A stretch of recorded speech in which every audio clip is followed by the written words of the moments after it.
Film की शुरुआत में हम देखते हैं कि अफगानिस्तान की एक जेल में फातिमा नाम की लड़की बंद है और उससे पूछताछ की जा रही है।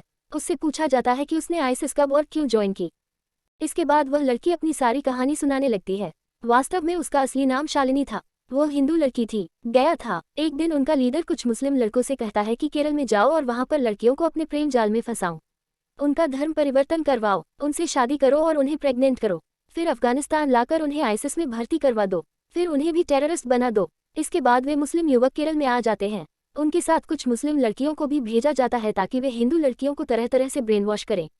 फिजा नाम की एक मुस्लिम लड़की शालिनी और उसकी सहेलियों से दोस्ती कर लेती है। वे नर्सिंग की पढ़ाई कर रही थी। फिजा उनसे कहती है कि सारी दुनिया को सिर्फ अल्लाह चलाता है, लेकिन शालिनी कहती है कि वह तो भगवान शिव पर विश्वास करती है।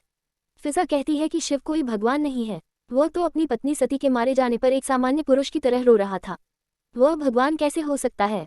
लेकिन शालिनी कहती है कि यह एक सिंबल मात्र है, लेकिन फिजा कहती है कि मूर्ति पूजा निरर्थक होती है। इस तरह से आईएसआईएस की एजेंट फिजा लड़कियों को हर दिन ब्रेन वॉश करती रहती थी। इसके बाद वह एक और चाल चलती है। वह आईएसआईएस द्वारा भेजे गए मुस्लिम लड़कों से कहती है कि शालिनी और उसकी सहेलियों के साथ छेड़खानी करें। शालिनी अपने दोस्तों के साथ मॉल में थी, तभी वहां पर वे मुस्लिम लड़के उनसे छेड़खानी करने लगते हैं। लड़कियां वहां से भागने लगती हैं, लेकिन लड़के भी उनका पीछा करते हैं और उनके कपड़े भी फाड़ देते हैं। लड़कियां किसी तरह जान बचाकर वहां से घर आती हैं। इसके बाद फिजा उनसे कहती है कि तुम इस्लाम अपनाकर मुस्लिम बन जाओ और हिजाब पहनना शुरू कर दो, क्योंकि कभी भी हिजाब पहनी हुई मुस्लिम लड़की से छेड़खानी नहीं होती है और न ही उनका रेप होता है। ये सुनकर कुछ लड़कियां सच में ही अपना धर्म बदल लेती हैं और हिजाब पहनने लगती हैं, लेकिन शालिनी ऐसा नहीं करती। एक दिन अराफात नाम का लड़का शालिनी से मिलता है। वह उससे अपने प्यार का इजहार करता है। धीरे धीरे शालिनी भी उसके प्यार में पड़ जाती है। एक दिन अरफात कहता है कि तुम धर्म बदल लो, फिर मैं तुमसे शादी कर लूंगा। पहले तो शालिनी मना करती है, लेकिन फिर अराफात कहता है कि ऐसा करना पड़ेगा, नहीं तो उसके परिवार वाले नहीं मानेंगे। इसके बाद शालिनी मजबूर होकर इस्लाम अपना लेती है और हिजाब पहनने लगती है। अराफात उसका नाम फातिमा रख देता है और उससे निकाह कर लेता है।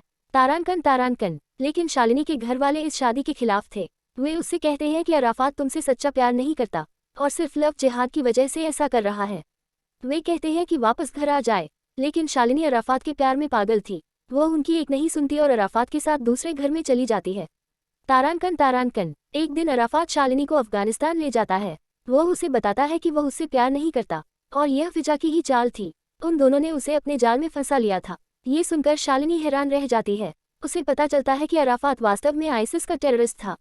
इसके बाद वह शालिनी को आईएसआईएस के मुखिया को सौंप देता है। उसे एक कमरे में बंद कर दिया जाता है, जहां केरल से लाई गई और भी हिंदू लड़कियां थीं। उन्हें भी ऐसे ही फंसाया गया था। एक दिन शालिनी को टेररिस्ट के साथ एक जगह भेजा जाता है। वहां टेररिस्ट निर्दोष लोगों पर गोली चलाकर उन्हें मार देते हैं। ये देखकर शालिनी रोने लगती है। वो देखती है कि अराफात भी ऐसा कर रहा है, लेकिन अब शालिनी बुरी तरह से फंस चुकी थी। इसके बाद शालिनी को भी लोगों पर गोली चलाने के लिए कहा जाता है, लेकिन वह मना कर देती है। इसके बाद आईएसआईएस के लोग उसके साथ मारपीट करते हैं और तरह तरह की यातना देते हैं। मजबूर होकर शालिनी भी आईएसआईएस की टेररिस्ट बनने के लिए तैयार हो जाती है। उन सब लड़कियों को ट्रेनिंग दी जाती है और एक दिन मिलिट्री पर हमला करने के लिए भेजा जाता है। दोनों तरफ गोलीबारी होती है, लेकिन अंत में शालिनी पकड़ी जाती है। अफगानिस्तान की मिलिट्री ने गिरफ्तार करके जेल में डाल देती है और यहीं पर शालिनी अपनी कहानी खत्म करती है। इसके बाद फिल्म फिर से मौजूदा समय में आ जाती है। अंत में शालिनी कहती है कि कम से कम 32,000 केरल की लड़कियों को आईएसआईएस में भर्ती कर लिया गया है। इसके लिए इस फिल्म की काफ़ी निंदा भी की गई है। बहुत से लोग कह रहे हैं कि यह आंकड़े किसने दिए हैं और शायद ये हिंदूवादी ग्रुपों का एजेंडा है, इसलिए यह फिल्म आते ही विवादों में घिर गई है। समाप्त।